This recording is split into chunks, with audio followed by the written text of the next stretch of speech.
Good morning, good afternoon, good evening, ladies and gentlemen, wherever you may be in the world. Welcome to Gift of Healing TV.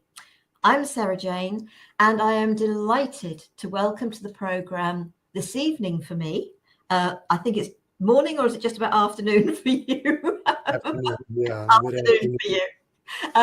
Dale Goldstein. Dale, thank you so much for joining us and sharing with us today. Thank you for having me, Sarah. I really appreciate it. It's a real pleasure. Dale's going to be sharing with us about Heartwork, how to get what you really, really want. But I'm going to share a little bit about Dale first, and I have no doubt we will be learning about what Heartwork is. Dale Goldstein, MSW, is a lover of truth. On his conscious journey of 55 years, he has deeply explored what various practices, primarily Zen, Buddhism, the Diamond Approach, and various modes, I should say, of psychotherapy offer to mature the soul. After many years of inner work, seeing the contributions and limitations of both psychotherapy and most spiritual practices, he created and integrated I've read this and I'm still not doing it properly. I apologize. Created an integration of the two systems into a practice he calls Heartwork. Heartwork penetrates gently and directly into the heart of the matter, working through the psychological barriers to awakening to true nature. His book, Heartwork, How to Get What You Really, Really Want, was a finalist for the Benjamin Franklin Award and won the silver medal for both the Nautilus Book Award and the 4-Word Book of the Year. Dale has taught internationally at some of the principal spiritual retreat centers, including is that the Esalen? Esalen, yes. Esalen and Omega Institutes. Dale offers his work through one-on-one sessions, groups, and retreats. The upcoming retreat, that's this coming weekend. Yeah, that's what you're getting ready for at the moment. Yes. Is the culmination of his decades of dedicated inquiring into the truth of one's being. And it is about the truth of our being, isn't it? It's who we are. So Dale, thank you so much for joining us, for sharing Heartwork with us. Can you share just a little? I know you've spoken a little in the bio about the birth of Heartwork, but a little bit more about, I suppose, your journey to it and how it's because it's obviously worked for you doing this. Right.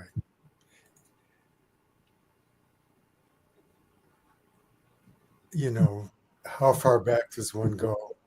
But I'll go to my 24th birthday when I had what I refer to as a peak experience, where a cloud that had descended over my consciousness when I was 9 years old, because I was terrified of dying, when it lifted, and suddenly I was alive again. And I said, this feels pretty good. I want more of this. And then about a year and a half later, I had what I refer to as a religious experience or spiritual awakening, where basically I saw how things work for 2 weeks. And then I lost it. And that was the most painful thing that I had ever experienced at that point. And I had a teacher at the time, and he said, well, happened by grace. Now you have to do the work. So 52 years ago, I started doing the work, and I've been doing it ever since. So I practiced Zen at the Rochester Zen Center for 10 years, and I saw people have spiritual awakenings, but they hadn't done their personal work. And you and I agree on this, that you can't skip over that. So there were a bunch of enlightened neurotics walking around the streets of Rochester. And then I saw, I'd seen people in therapy for 25 years going around and around the same loop. And I realized that neither of them by themselves created, so to speak, a whole human being. And there needed to be an integration of the two. And I searched around, couldn't find anybody who was teaching that. And at that time, I don't know if there was anyone. This was back in 1980. So I said, what the heck, I'll do it myself. That's how Heartwork got started, out of that perceived need for human beings. And in my own journey, I found that there's between my everyday consciousness and my, what I think I'll call my deep unconscious, my spiritual consciousness, there's this thick layer of unresolved psychological issues. And to thin that out made it a lot easier to access true nature. To access true nature made it a lot easier to thin out that layer, because the reason that people keep spinning around on the surface is that they believe that that's who they are. They've identified with their issues, with the part of themselves, the identity that has those issues. And to really resolve them means they won't know who they are. And that's scarier than continuing to live a life of suffering. So the two really support each other. That's how it got started. So Heartwork is, even though it has a conceptual framework, it's primarily experiential. You only keep what you realize experientially, not intellectually. So I'm going to lead us on a little experience of Heartwork. Just take maybe 10 minutes and give people a taste of Heartwork. So I want to start by just arriving. So just settle into your seat or floor or wherever you are. And when you feel quite settled, and this, are you getting feedback? No. Okay, I am. I'm not going to worry about it. And this settling is just about letting yourself be right here, right now, just as you are. And I want you to notice, bring your awareness up to the top of your head and allow it to come down through your whole body, down to the tips of your toes. Not too fast, but not too slow, because we don't have a lot of time.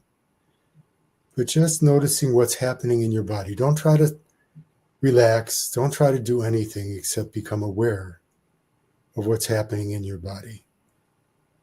So there are sensations. There are skin sensations and muscle sensations and organ sensations, and maybe you're even aware of bone sensations. But just notice what's going on in your body all the way down, whether there's tension or relaxation, warmth or coolness. Might be a buzzing, might be nothing. Just be aware of your bodily sensations.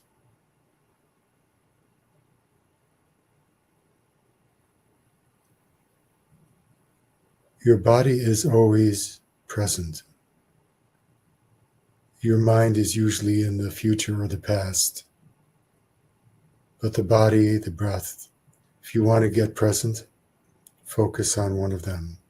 Here we're just focusing on the body.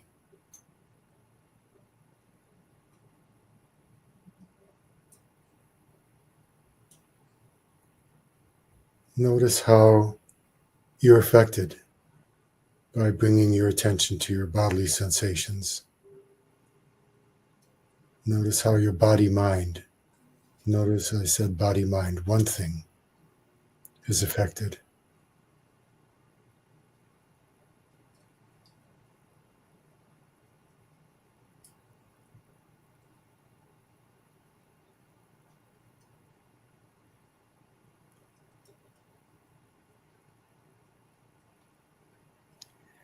So the subtitle of my book is How to Get What You Really, Really Want.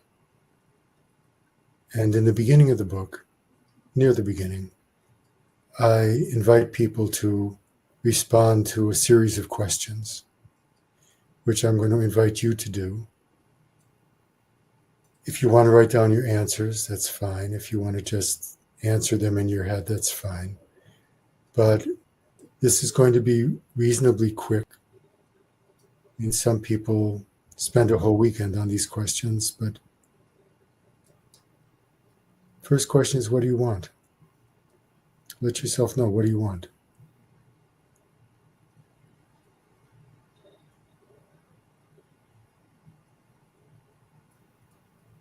Second question is, what do you want that you don't have?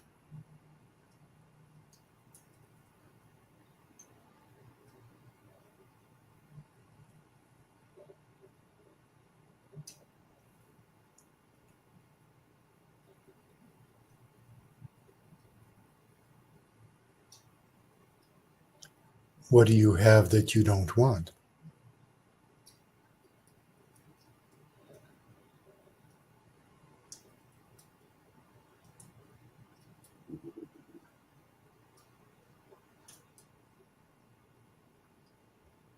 What do you really want?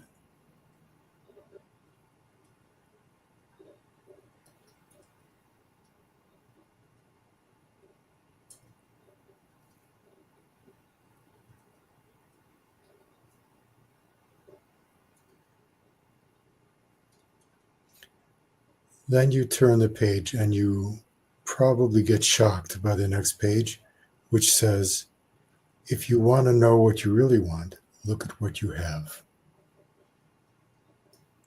That has to be true. At least 51% of you wants what you have. If it wanted something else, you'd have that.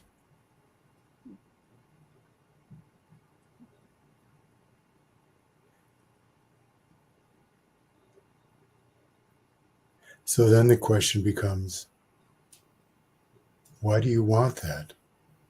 You think that you really want something else, but what you really want is what you actually have. Why do you want that?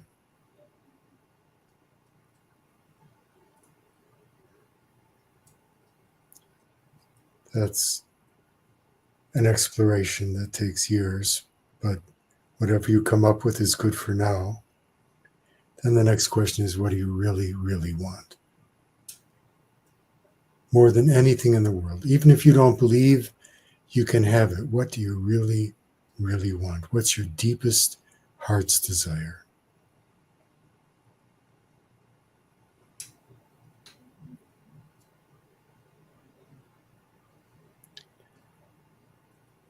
And what's in the way of your having that?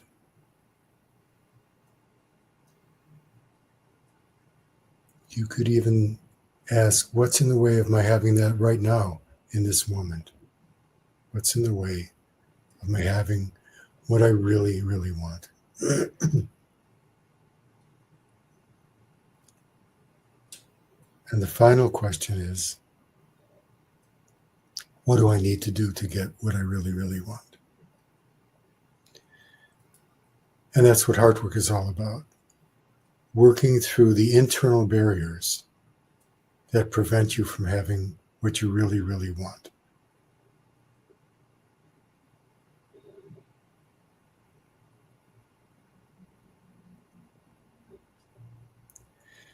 So I want to share just a little conceptual framework for how Heartwork works. I have this image of a funnel. At the bottom of a funnel is a single point, single, whole, one point. When we're born, we're not divided. We are that single point. Then stuff happens that's too scary or too painful for a little being to deal with, and so we split from it. We move up the funnel. Now we have a conscious and an unconscious. We're split. Things keep happening, and we keep splitting and splitting and splitting until we live our life up here on the surface of the funnel, separated from our true nature down at the bottom of the funnel. The deepest desire in all of us is to return home, to come back to that undivided nature, our true nature, who we really are, what we really are.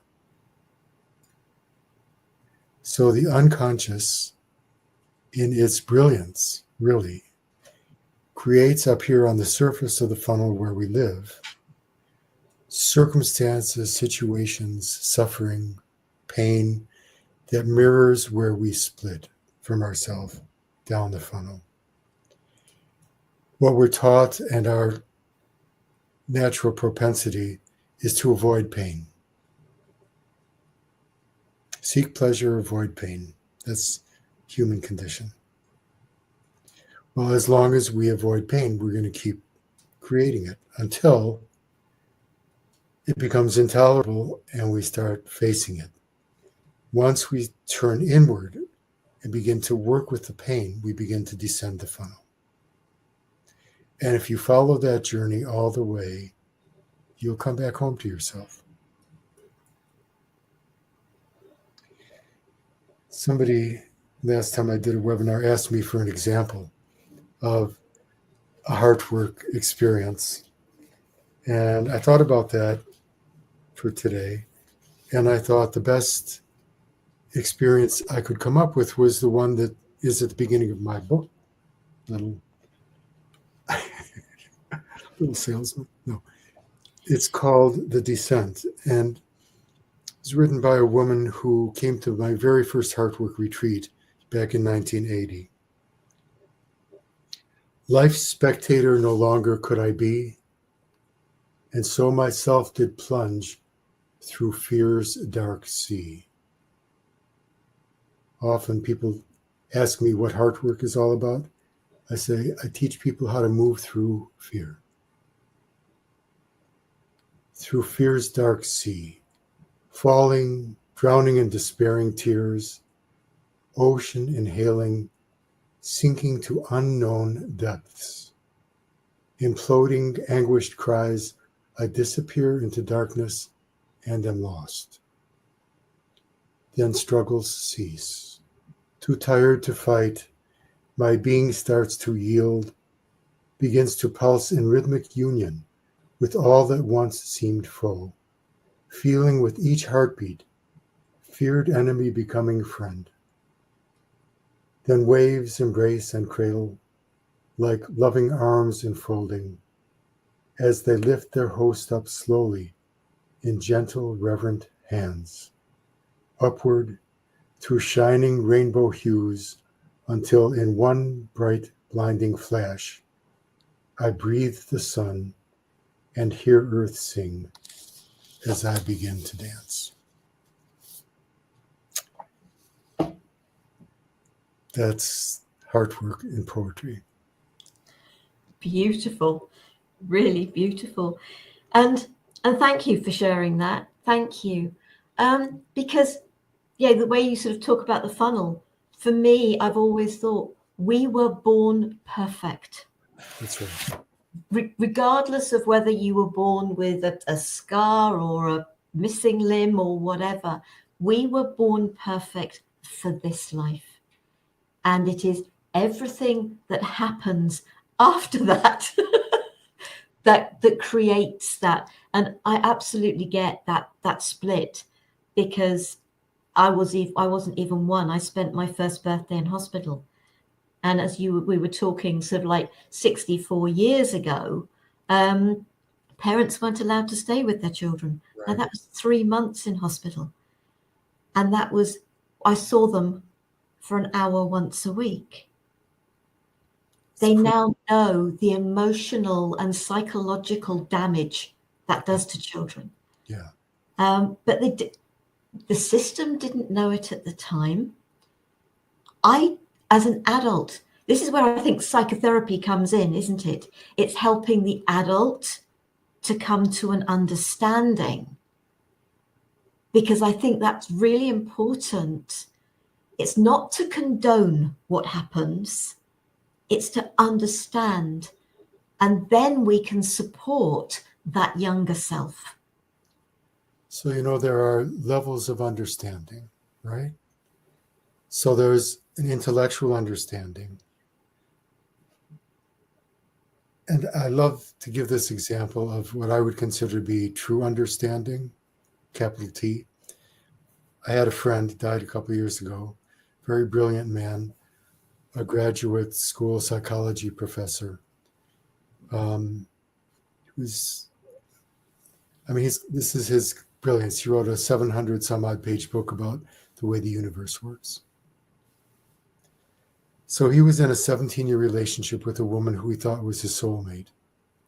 One day she came home and she said, "Sandy, I've fallen in love with a woman and I don't want to be with you anymore." He was devastated, absolutely devastated. He had helped her raise her 2 sons. He had helped support her. He was totally in love with her, 17 years. So he told me afterwards, he said, "I tried to understand. I tried to make sense of it for 3 years, every day for 3 years." He said, "I finally got it. It was so simple. We came together when we came together, and we parted when we parted. Everything else is just a story." So, talking about being perfect, even after we split, we're still perfect. We just are not aware of our perfection. Even in our splittedness, I just made that word, we're still perfect. It's just a matter of realizing this is it. We are always the only place we could be, the only being that we could be. Every decision we ever make is the only decision we could have made. Given everything that has happened in our lives and past lives leading up to that, even though we think we have free will, I'm not so sure about that. I think there's an element of free will. I really do. I get the feeling we've chosen experiences for this life. And we're therefore, when we are born, are perfect for the choices we have made. But yeah, people don't have to believe what I believe, because it's that understanding of what is life about. And for different people, it will be different things. And for me, it was that coming to that understanding that each and every one of us are special in our own unique way. No one is more or less special than anybody else. Right. And it doesn't matter. And thinking about life, if you like, as a mechanism of lots of little cogs and wheels, etc. The way for the mechanism to work, for life to work, is for each and every one of us to be true to who we are. I think we had a conversation the other day, and it was sort of, what was it? Everybody else is taken, be yourself. And there is another one. It's sort of, don't die a copy. So it is. It isn't for us to be the way our parents want us to be, our teachers want us to be, but as youngsters, that is what people teach us, what we witness, what we experience is how we think life is, until we choose to take a broader view of life. And that's where the Heartwork comes in to support us with that. Did anybody have any questions? If you've got any questions, please feel free to put them into the chat. Dale enjoys answering questions. So please do feel free. But sort of your sense of Heartwork, and the way you work with it, it's helping people. You commented, we have to be involved in that process. Absolutely. You can't do it for them. I can't do it for them. We can support them to do it for themselves. And maybe guide them a little bit here and there, keep them from straying too far off the path one way or the other. Yeah, that's part of our job.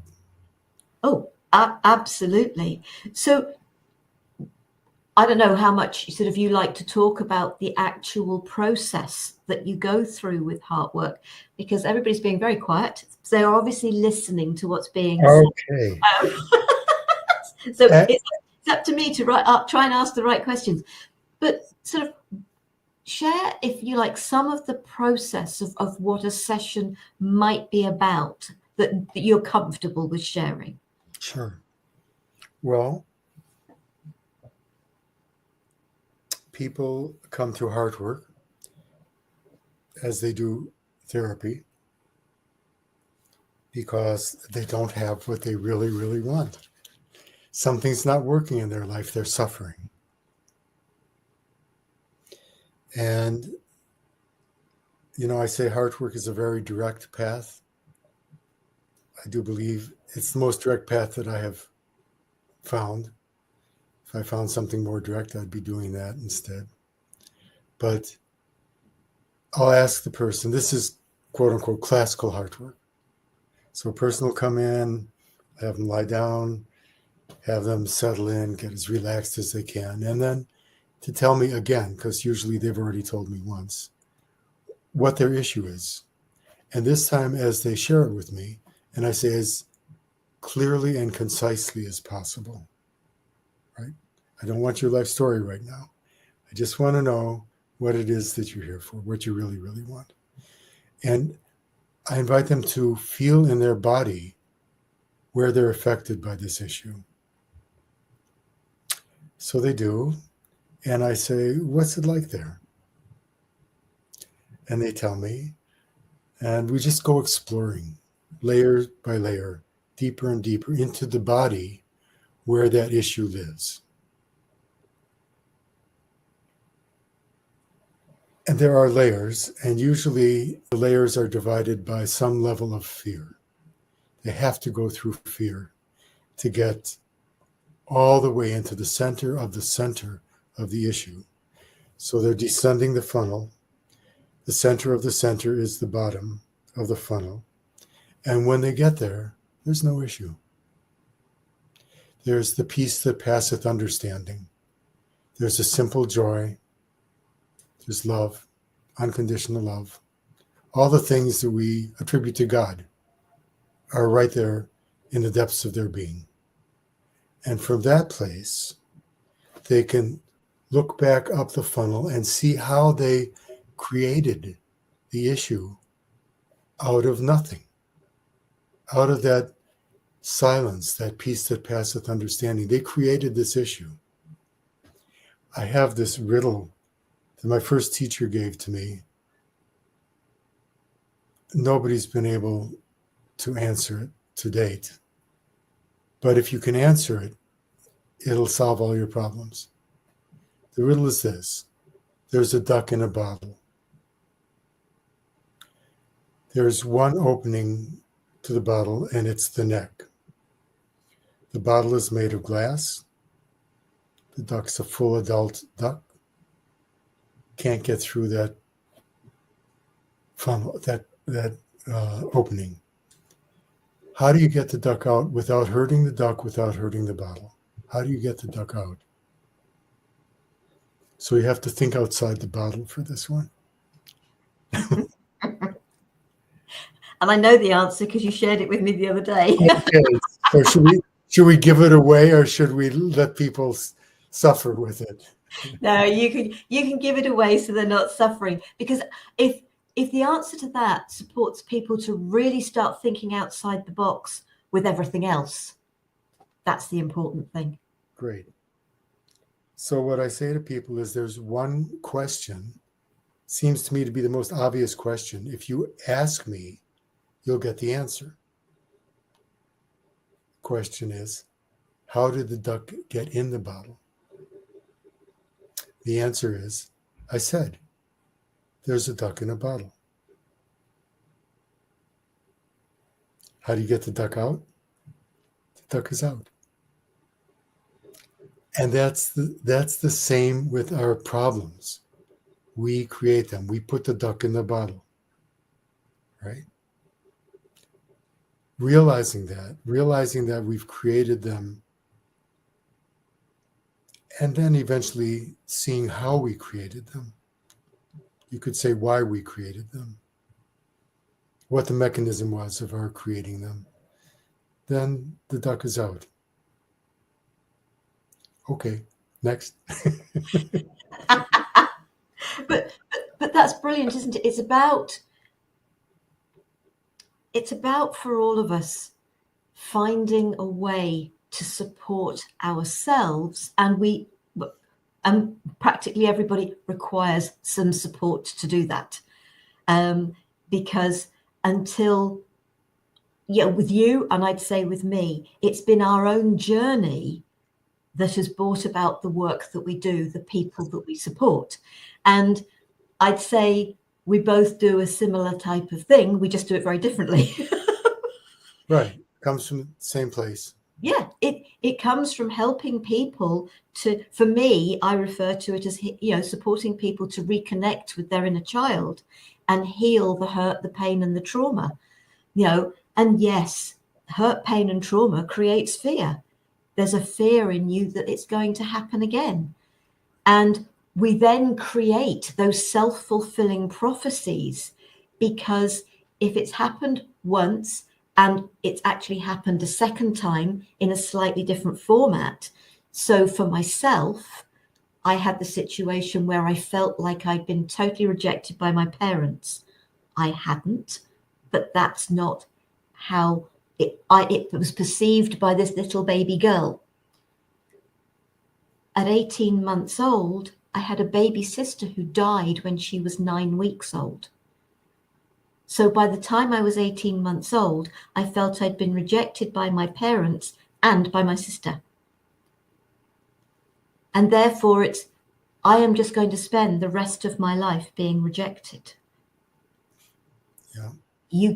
So things happen that help or make you think that you aren't worthy, you're not lovable, you're not whatever. So it's not about what happens, it's about the feelings that it creates within you, and people learning about actually what is it I now do in my life that helps create that self-fulfilling prophecy. And Right. what we do is, and what you're doing with Heartwork is supporting people to break that chain. That's right. So to disidentify from the identity that keeps you suffering. Yeah. So I want to take a couple of minutes and piggyback off of your story and tell a story that changed my life. Back in 1985, I did a personal growth training called LifeSpring. And one of the exercises that we had to do, we had to sit knee to knee with somebody and tell them I'm going to call it our victim story. What happened to us that created suffering that continues to this day. So my story was, I was born to two parents who were incapable of expressing love. And you had to tell it from where it lived inside you, from the pain itself, so that the other person got it. When you both got each other's stories, then you had to tell it again, this time taking full responsibility for the story. Now, how do I take full responsibility for the fact that I was born to these two people? Well, it came quickly. I chose them to be my parents, not because of what they had to give to me, but because of what I had to give to them. I came in with a lot of love. That's what I teach. Essentially, I teach love. I came in with a lot of love, and they needed it. And it took me a long time to be able to give it to them so they could receive it. I'm laughing because when I got it about my father, I called him and told him, I said, Dad, I want you to know that I love you, and I know that you love me, and I forgive you for everything you ever did that hurt me. And he said, what? So I told him again. I said, Dad, I want you to know that I love you, and I know that you love me, and I forgive you for everything that you did that hurt me. And he said, would you send that to me in writing?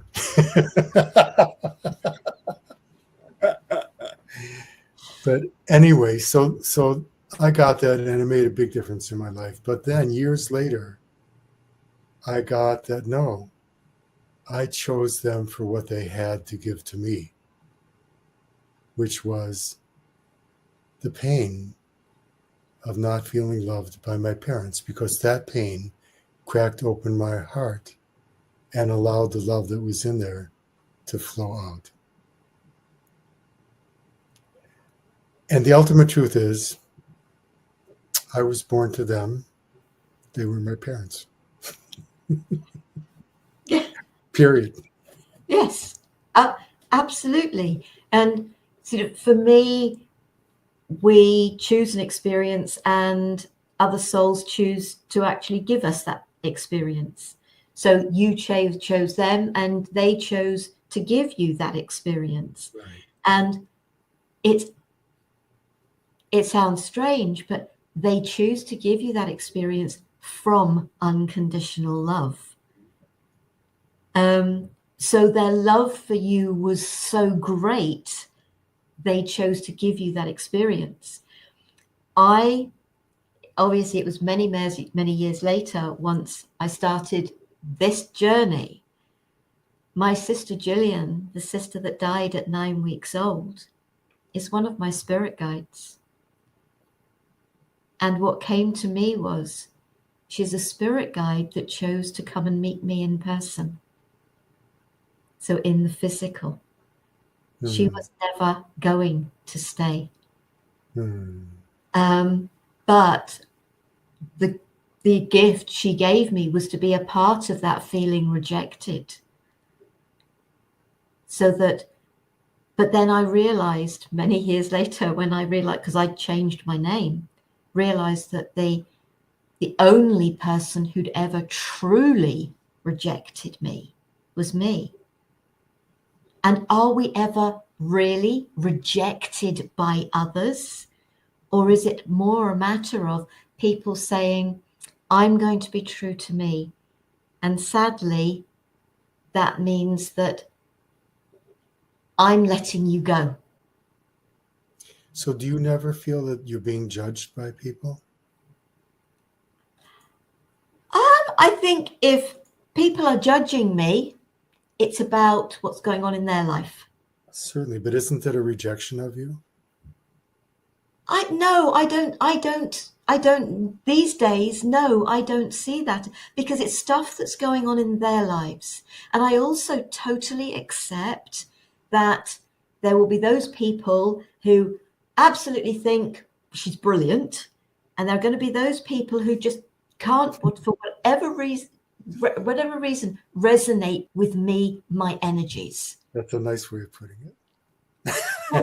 So it's not about rejection. It's because there are people that I'm seriously thinking, I really cannot, that energy. And it's not a rejection.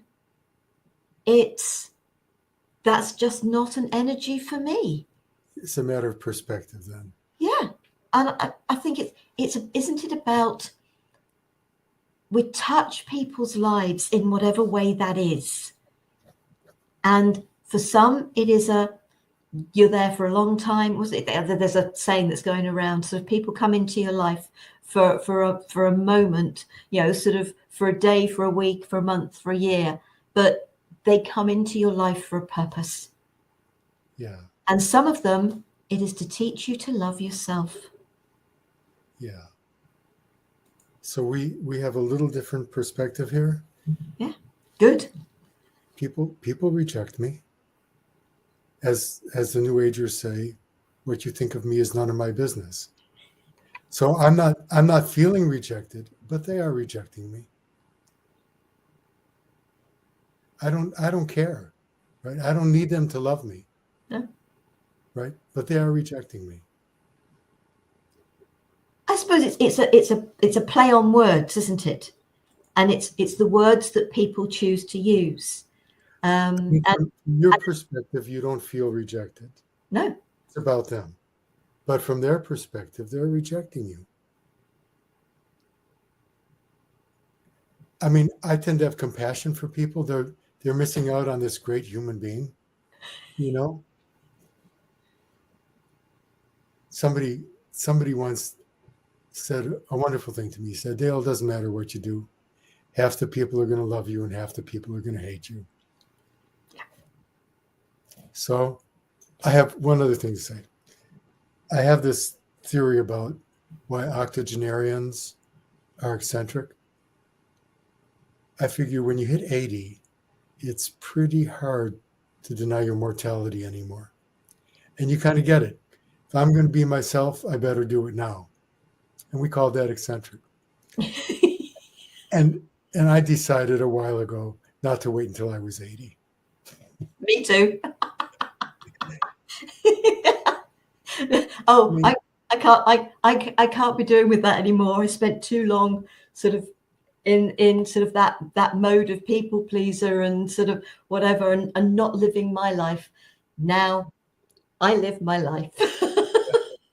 That friend of mine who I mentioned, who came to an understanding of his relationship ending, he taught a seminar on death and dying. And he said inevitably, one of the students would ask him if he believed in life after death. And his answer inevitably was, for me, that's not the question. The question is there life before death? 100%. Yes, absolutely. We are actually coming close to our 45 minutes, which is brilliant. Dale, thank you so much for sharing. But before we go, is there anything that we haven't touched on to do with Heartwork that you would like to share? Well, what came immediately was one of my favorite quotes is, nothing is in the way, everything is on the way. And my last Diamond Approach teacher put it this way. He said, what's in the way is the way. That's all. Brilliant. Brilliant. I like that. Thank you for having me, Sarah. Oh, it has been a real pleasure. Thank you for sharing. Folks, right, where have I got Dale's website address? So I can put that in the chat. I will also make sure that that goes under the video. So if you're watching this in replay, you will find this under the video on YouTube. So please. It's also easy to remember. It's one word, awakentheheart.org. Yeah. Okay. So just put that into the chat so that sort of folks have got that. So please do check out. If you've got any questions you didn't want to necessarily ask here, I'm assuming there's a way of contacting you through the website. Definitely. Yeah. Yeah. Brilliant. So thank you so much for sharing with us. And folks, I hope you will connect with Dale. Sort of certainly if it resonates with you, you want to learn more, connect with him, check out the website. It's been a real pleasure. Next week we have a today's conversation for you. Reboot your cells and upgrade your life with the power of sound. So actually two things, you're working with the younger self and working with sound energy. Absolutely 2 weeks of great conversations. Dale, thank you so much. Again, It's been a real Sarah. pleasure. Namaste, sweet soul. Thank you, folks. Join us again. Bye.